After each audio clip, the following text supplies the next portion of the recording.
So let's talk about hypothetical or conditional propositions.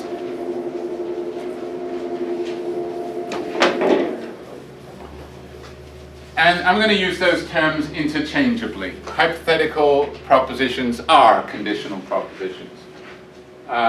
You'll see why it's hypothetical immediately, and you'll see why it's conditional in a little bit. Hypothetical slash conditional propositions. Now, in fact, every hypothetical proposition is logically equivalent to a disjunctive proposition. So, they have very similar elements.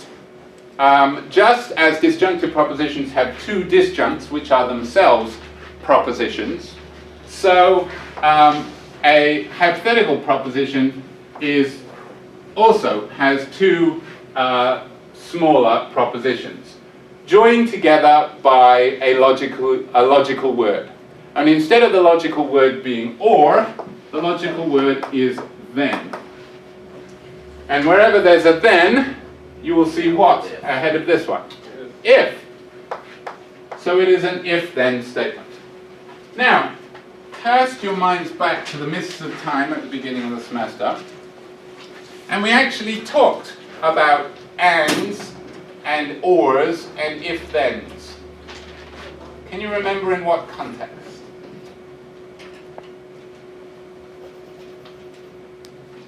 Let me say a word that might send chills of horror down your spine. Assert. The assert and express distinction. Remember that stuff?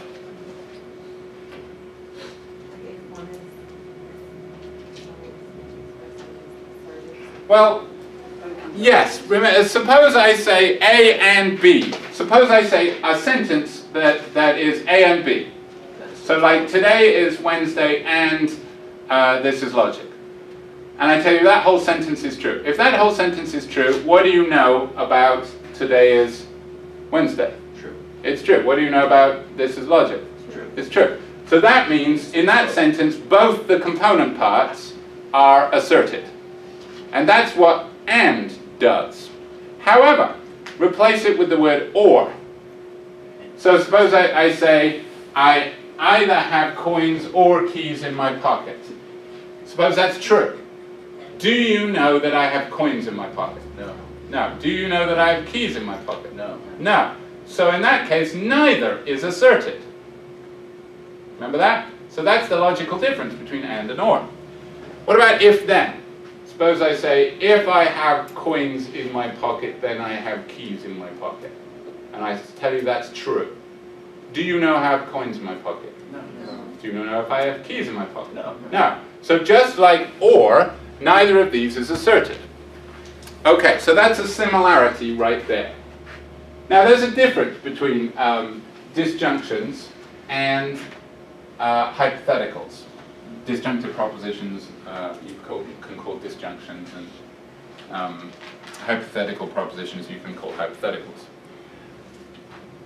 Now, does it matter with disjunctions? Does it matter which order you write it? In other words, is A or B the same as B or A? Yes. Yes, it is. There is a name for this feature that you might have learned in math. It is called the property of it not mattering which order you write it. What was that? Commutativity. Now, before I scare you with math, all of you are familiar with arithmetic, right? You learned that a very long time ago. What arithmetic functions, let's say there are only 4, addition, subtraction, multiplication, and division, which are the commutative ones? Addition, multiplication. 2 plus 3 is the same as 3 plus 2. They both equal 5. And 2 times 3 is the same as 3 times 2. They both equal 6. Disjunction is like that. It's commutative. What about subtraction? Is that commutative? No, because 3 minus 2 is 1, but 2 minus 3 is negative 1. Not the same. Hypotheticals. Let's work out if they're commutative or not. Well, tell me, is this true? And of course I had to bring up whales. If you're a whale, then you're a mammal. Is that true? Sure. Yes. Is this true? If you're a mammal, then you're a whale. No. No. What have we just learned about hypotheticals? They are not commutative. Okay, so that's one difference. And because of that difference, whereas we call we call both of the elements in a disjunction the same. We call them both disjuncts. They were interchangeable. We're going to have to give two different names for the two components because the order matters. The first one we call the antecedent. So the antecedent is itself a proposition, like today is Monday or whatever. What does the prefix ante with an E mean? Before. Before, yes. Who has heard the word antebellum? Okay, I understand there is a country music group called Lady Antebellum. I have never heard them, knowingly. Although I've been in a lot of waiting rooms, so maybe I've heard them. What does the word antebellum mean? Before war. Before the war, yeah, and usually in America it means before the Civil War. So people talk about the antebellum South, means the South before the Civil War. All right, but ante means before, the one that gets most people is when do you ante up in poker? At the start, right? Before you start. Okay. The second one is called the consequent. Consequence with a T. But when do consequences happen? After the fact. After the fact. So ante before, consequent after. All right. So the one between the if and the then is the antecedent. The one after the then is called the consequent. All right, so far. Now, it turns out that there are several non-standard ways of writing a hypothetical. And we'll get to translating those into so standard form for hypothetical propositions looks like this. First word if, then the antecedent, then the word then the consequent. If it doesn't look like that, it's not in standard form for hypothetical propositions. And you can get some that aren't in standard form. We'll get to that in a sec. But before we get to that, I'm going to teach you something that I teach in every class that I teach because it's so dang important. And that is and this is actually the reason why these are also called conditional propositions. Because I'm going to teach you two kinds of condition.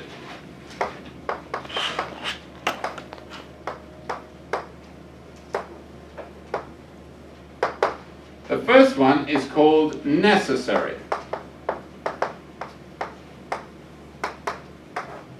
Why is it called a condition? Well, conditions are, things that have to be true for something else to happen. Okay, a necessary condition. Let's say in quotes. P is necessary. So here he goes in. Here's your P's and Q's. P is necessary for Q means you can't have, and you finish the sentence.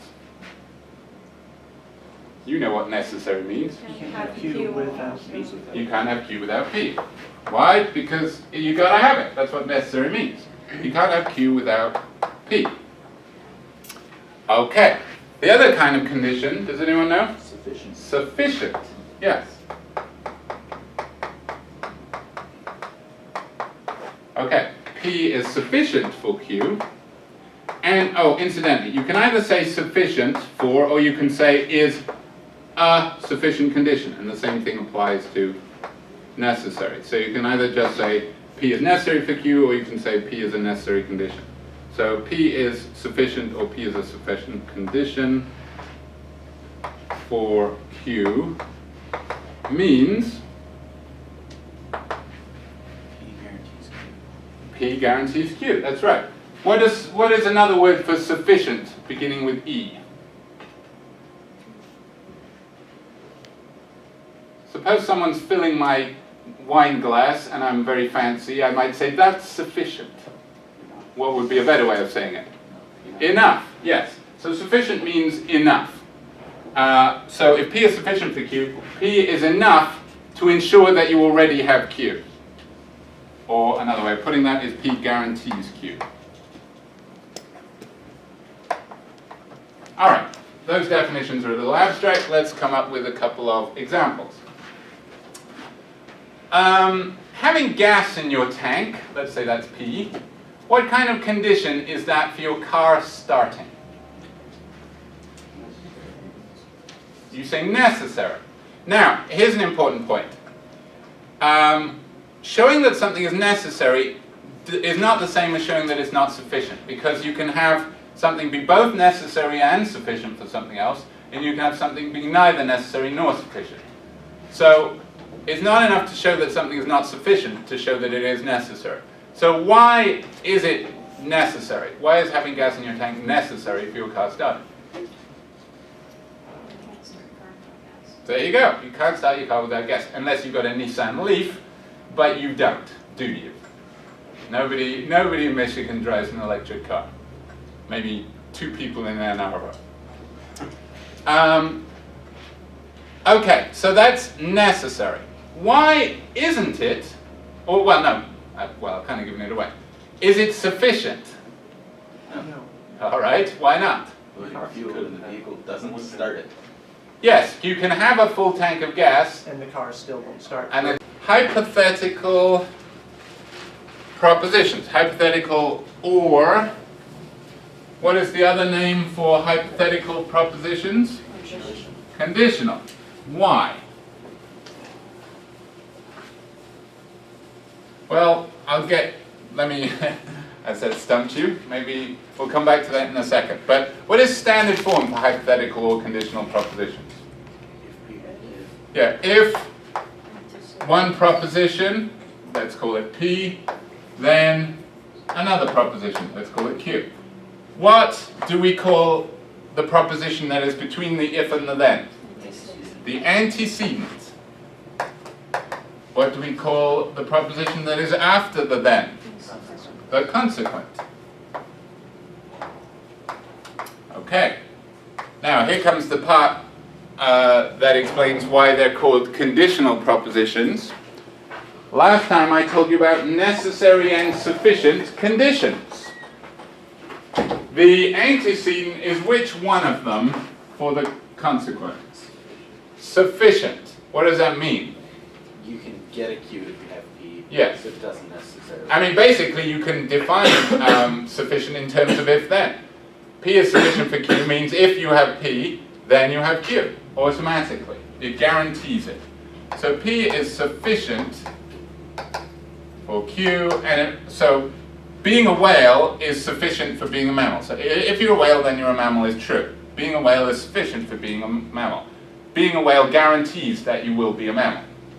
But you can't be a whale without being a mammal, which tells us that the consequent is what kind of condition for the antecedent? Necessary. So if you won the lottery, then you had a ticket. So winning the lottery guarantees that you have a ticket, right? But you can't win the lottery without having a ticket. So having a ticket is necessary for winning the lottery. Okay? All right then. Yes, and also last time we learned non-standard ways of saying hypothetical propositions. Oh, and before I do this, last class we learned some symbols. For example, we learned this little symbol, a little V, sometimes called a wedge.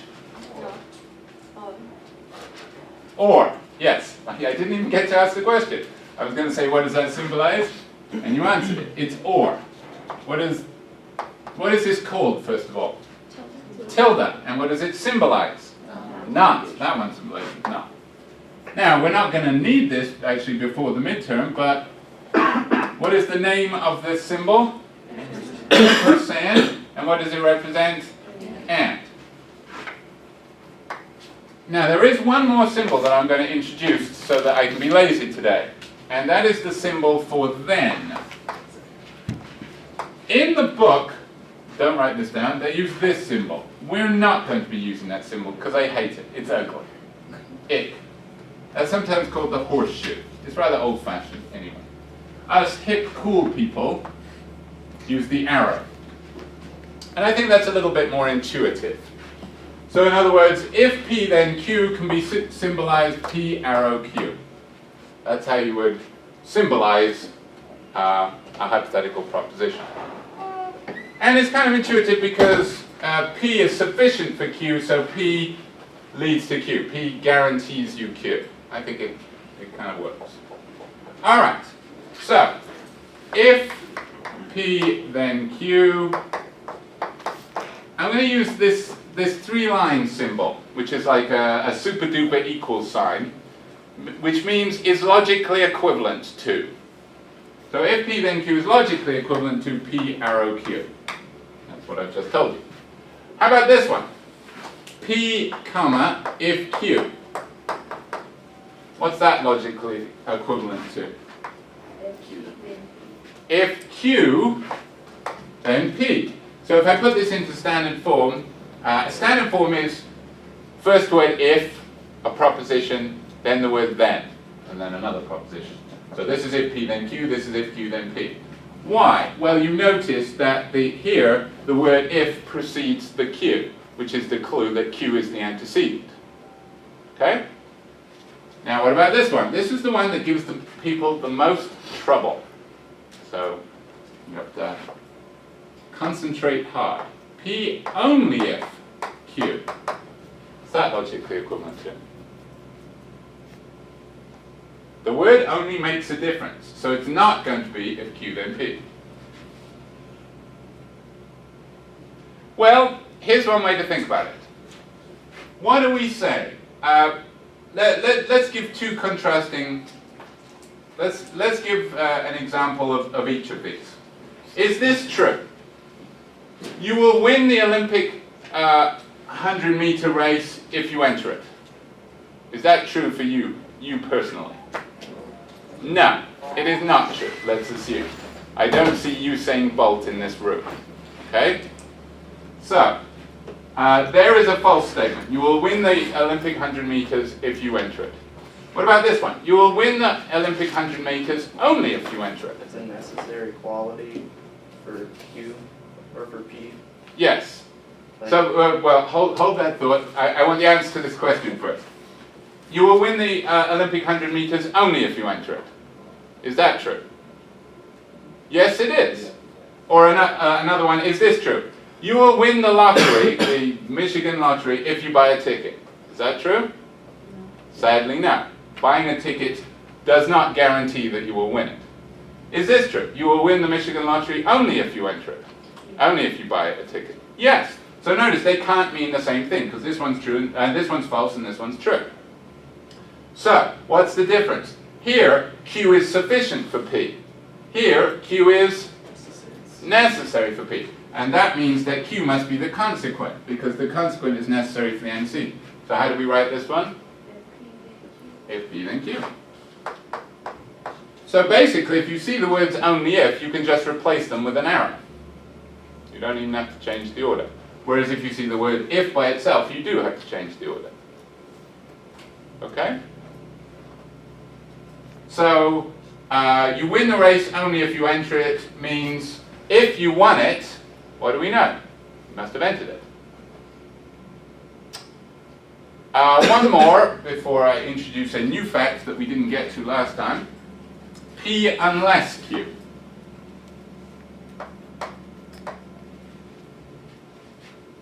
What is P unless Q? I gave you a trick to make this one easy. I said you can replace the word unless with what two words? If not. So P unless Q is the same as saying P if not Q. So how would I symbolize that?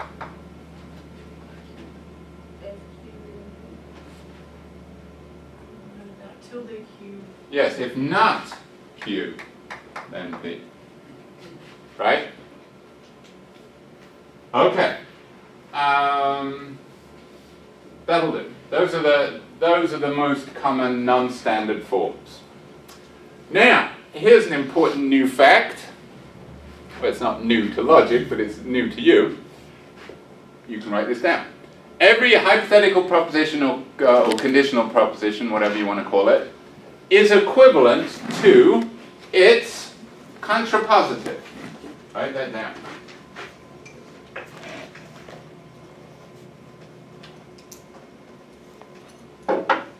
Now, we haven't talked about contrapositives in a couple of classes. When did we talk about contrapositives? I don't want the date, I mean in what context? Categorical propositions, yes. What was the contrapositive of all whales are mammals? All non-mammals are non-whales. All non-mammals are non-whales. Yes. Now notice that contrapositive, or remember, the contrapositive is legitimate for A types.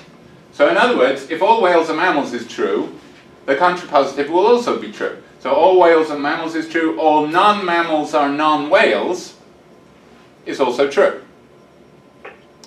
Turns out that hypothetical propositions have a lot in common with A-type categorical propositions. So for example, you can say all whales are mammals is true, or I could say that as a hypothetical. If you're a whale, then you're a mammal.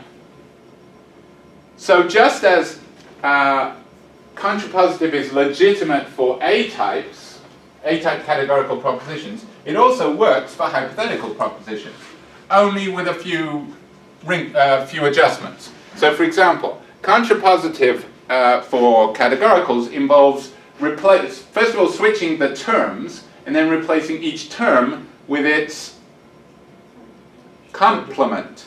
So in other words, basically sticking the word none in front of it, right? Whereas here, instead of switching terms, we would be switching entire propositions. So instead of switching whales and mammals, we're switching you're a whale and you're a mammal. So there's a difference between the term whale, which doesn't have a truth value, and the proposition you're a whale, which does have a truth value. Okay, but you're basically doing the same thing. So what do you think the contrapositive of if you're a whale, then you're a mammal is? If you're not a mammal, then you're not a whale. Exactly right. If you're not a mammal, then you're not a whale.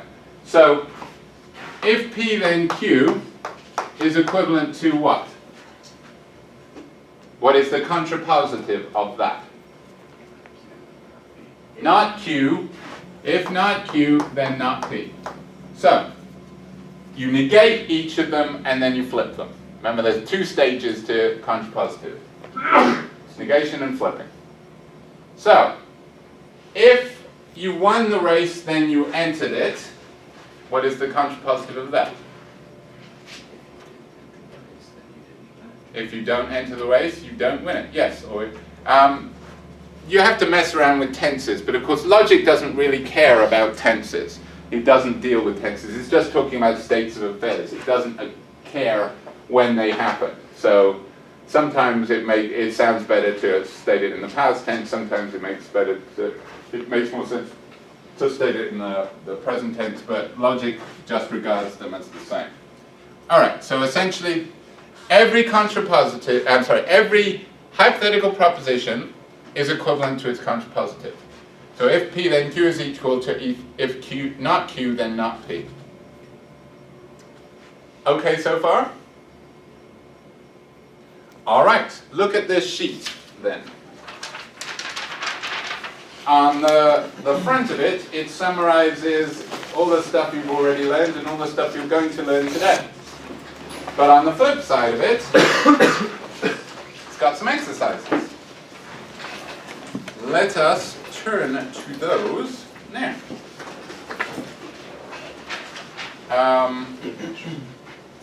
Ooh, you were just too slow. Well, I'll give you.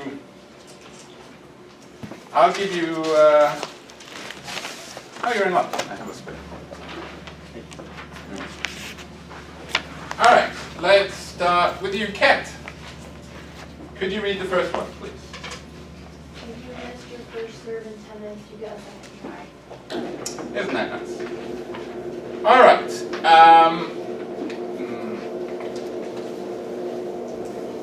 What I want you to do is basically put that into standard form. And it almost is. Standard form, remember, is beginning with the word if, then you have a proposition, then you have the word then you have another proposition. What is the only change you need to make to put this in standard form? Put a then, and where would you put the then, Kat?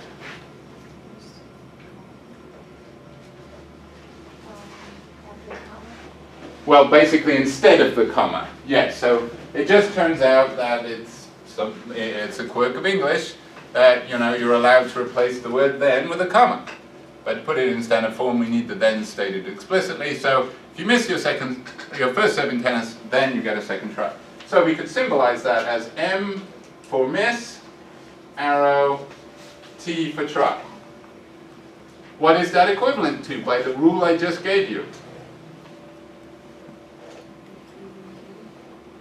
No P's and Q's, I want M's and T's.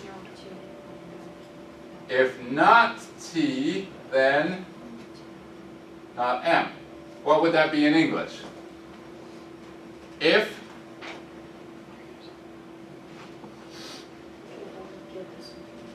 you don't get a second try, then you didn't miss. So you don't need a second try.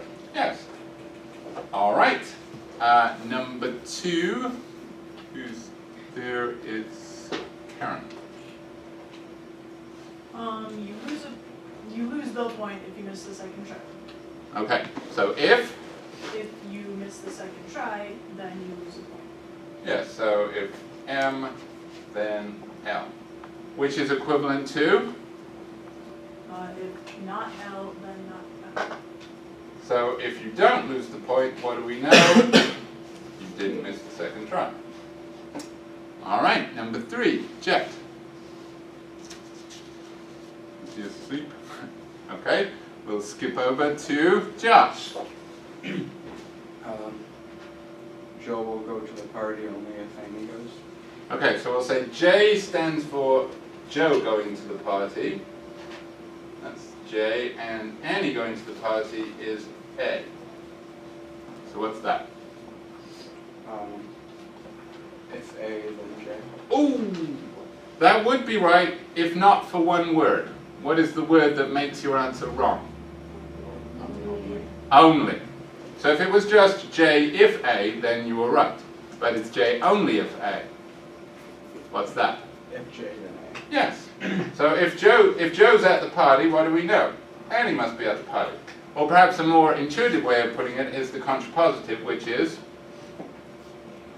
If not A, not J. if Annie doesn't go, then Joe won't go. Yes. All right. Joe and Annie's fraught relationship continues. Done. Joe will call Annie unless she calls him. Okay. So what? If not A, then J. if not A, if Annie doesn't call, then Joe will call. Joe will call. Or what's the contrapositive of that? If not J, then A. Yes, if Joe doesn't call, then Annie will call. So basically, there's going to be a call. Right? A call will happen. Okay. Number 5. I'll go out with you tonight only if you promise to not wear your I'm with stupid t-shirt. I think that's very narrow-minded of you.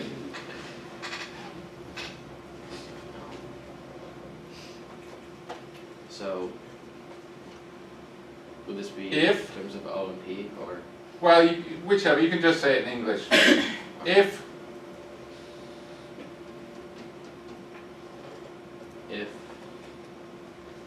yes. If I go out with you tonight, Yes. So if O, then or, yeah, then you're not wearing your I'm with stupid t-shirt. yeah, you promise not to wear your, so not wearing. Or alternatively, and perhaps more intuitively in this case. You're not wearing your. No. Or if you're not wearing. No. If I go out with you tonight. No. We've done that one. What's the contrapositive of this one?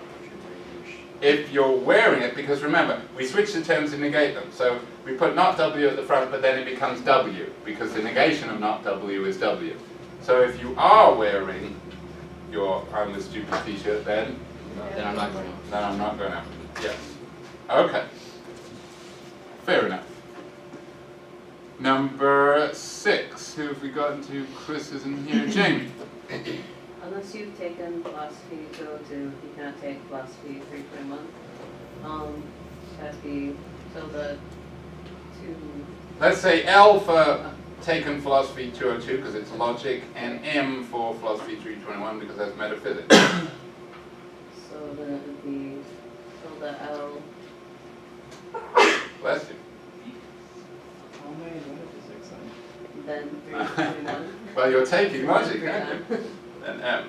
Yes, you're taking it concurrently, which is not necessarily the best way to do it. Yes. But still. Okay, so if you haven't taken logic, then you can't take. Then, wait a minute. Yeah. No, there's cannot, so this would be not M. Yes. Because of that not. So if you don't take logic, then you can't take metaphysics, or what's that equivalent to? If M then L. Yeah, so if you're in metaphysics, then you've taken logic, which apparently is not true for you, Jacob. All right, Hunter. A married couple filling a joint return may deduct certain child care expenses if they itemize their deductions. Fascinating stuff. If, well, you just say it in as a proper English sentence before we symbolize it. If they itemize Who's they? If a married couple, Yes, what kind of married couple? Any married couple, or must they be doing a something? married couple filling a joint return If a married couple filing a joint return, itemizes their deductions, then, then you can say they now.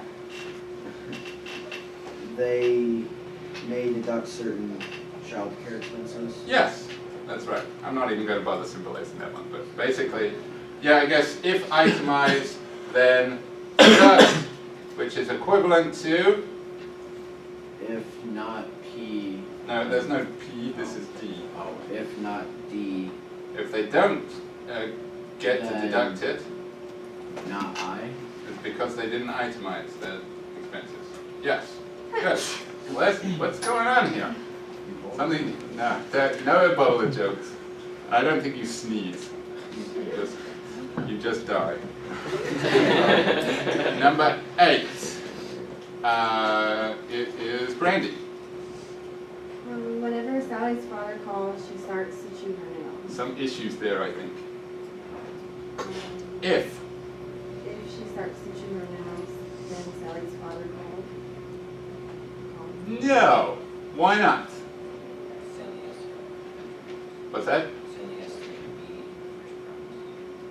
Well, what is when, if you're saying whenever something happens, something else happens, what is the first thing to the second? What's that? Necessary. It's sufficient. So every time it rains, I get grumpy. Whenever it rains, I get grumpy. Does that mean that it raining is necessary for me to get grumpy? No, I'm just a grumpy asshole most of the time. But rain certainly brings it out, let's say. Actually, I kind of like the rain. Reminds me of home. So what this is saying is that Sally's father calling is sufficient for her chewing her nails. Let's say she's pretty neurotic anyway, and maybe her mother calling makes her chew her nails as well. But certainly when her father calls. So, with that in mind, But if Sally's father calls, then she starts to chew her nails. yes. So if father calls, then chew. Or, what's another way of saying that? The contrapositive? If not C, then not F. Not C, then not F. Yes. Okay. Number 9. Who's next? Zainab. I'm not getting out of that phone rings again. I hear ya. If that phone rings again, Yes. so If P, then not U. Now this comes out a little weird because what's the contrapositive? if not, No. if you, No. if you, because you switch the position and you negate it, so not you becomes you, then not P. If I'm getting up, then the phone didn't ring, which seems a little strange. But that's logically equivalent. Number 10, Jacob. She only calls if she has nothing better to do. You could say like, if she has nothing better to do, then she will call. Did he get it right? No, it's only if. Yeah, it's only if. You would have got it right if it was just if, but it's only if. See, Josh learned his lesson. So what is it? She goes and she has nothing. Yes, if she calls, then she has nothing better to do. Or what's the contrapositive? If she doesn't have anything better to do. If she doesn't have nothing better to do, so in other words, if she does have something better to do, then And she doesn't call. then she doesn't call. So basically, you're her fallback. Number 11, Samantha. You are going to get in trouble unless you shake up. That's true. If you don't shake up fast, then you're going to get into trouble. If not shape up, then trouble. Yes, because if you treat unless as if not, then that's what it is. Or what is that equivalent to? Yes, so if you don't get into trouble, you must have shaped up. All right, I think that's enough of those for now.